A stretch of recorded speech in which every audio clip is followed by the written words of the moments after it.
கடன் கொடுக்கிற நேரம் எப்படி நடந்து கொள்வது?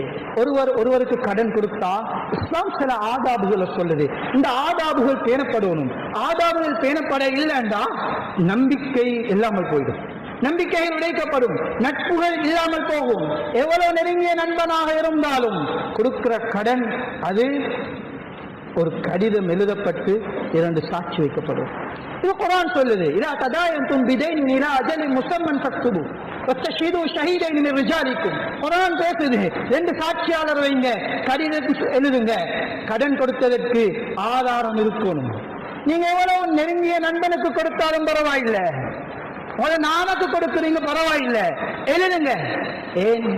நீங்க இவருக்கு 1 கோடி கடன் கொடுத்தீங்க, உங்களுக்கும் இவருக்கு மட்டும்தான் தெரியும். கடன் 1 கோடி எடுத்துட்டு போனவர் ஒரு ஆக்சிடென்ட்ல மவுத் ஆகிட்டார். என்ன ஆதாரம் இருக்கு கடன் எடுத்துட்டு போனார்ன்றது?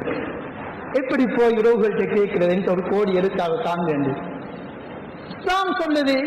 கடனுக்கு கொடுத்தா எழுதுங்க, சாட்சி வைங்க. ரகசிய தொடர்பு அல்ல கடன் என்பது. கடன் என்பது இருவர் சாட்சியாளராக வைக்கப்பட்டு பெற வேண்டியது. அல்லாஹ்வின் நல்லடியார்களே, அதே நேரம் ஒரு மனிதன் கடனை திருப்பி ஒப்படைக்க முடியாத ஒரு இக்கட்டான நிலைமையில் இருக்கிறார். சில நேரம் லாஸ்ட், பிசினஸ் லாஸ்ட், வீட்டையும் வித்துட்டார், ஒன்றுமே இல்லை, ரோட்டுக்கு இறங்கி இருக்கிறாரு.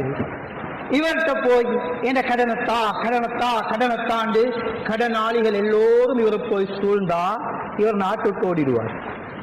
அதுக்கு பிறகு யாருக்கும் அம்பைசம் கிடைக்காது. இஸ்லாம் சொல்லுது, எவ்வளவு அழகான வழிகாட்டல்.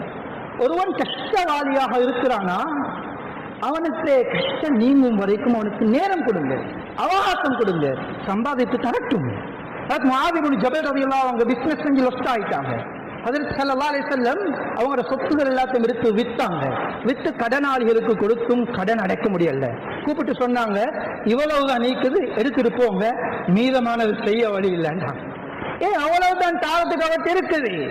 ஒருவர் வஸ்தாய் ரோட்டுக்கு இறங்கினா இவர் கடனை கொடுக்க தேவையில்லைன்றதல்ல, மௌத்துக்கு முன்னால கொடுக்கணும். ஆனா இவருக்கு கடனாளிகள் அவகாசம் கொடுக்கணும். இவர் சம்பாதிக்க அவகாசம் கொடுத்தா சம்பாதிச்சு கடனை மொல்ல தருவாரு. அவகாசம் கொடுக்க இல்லை, இவருடைய வீட்டை போய் தட்டி இவர் ஈக்குள்ள, இவருடைய வீட்டுல இவருடைய பிள்ளைகளை ஈக்குள்ள இப்படி கஷ்டப்படுத்தினா இவர் ஓடிடுவாரு. கடனும் இல்லை, ஒன்றும் இல்லை. அதனால இஸ்லாம் அழகான வழிகாட்டல் சொல்லுது. உண்மையிலே இவர் கஷ்டவாதி என்று விளங்குது, உண்மையிலே தந்து கொள்ள வழி இல்லை, உண்மையிலே எல்லோருக்கும் தெரியும். இவருக்கு அவகாசம் கொடுப்பதை இஸ்லாம் கடன் கொடுத்தவருக்கு ஒரு இபாதத்தாக ஆக்கியிருக்கு, இபாதத்தாக ஆக்கியிருக்குது. ஸல்லல்லாஹு அலைஹி வஸல்லம் சொன்னாங்க, மன் அன்தர முஅஸிரன் ஃபலஹு மிஸ்லு ஸதகதிஹி. யார் ஒரு கஷ்டவாளிக்கு அவகாசம் கொடுப்பாரோ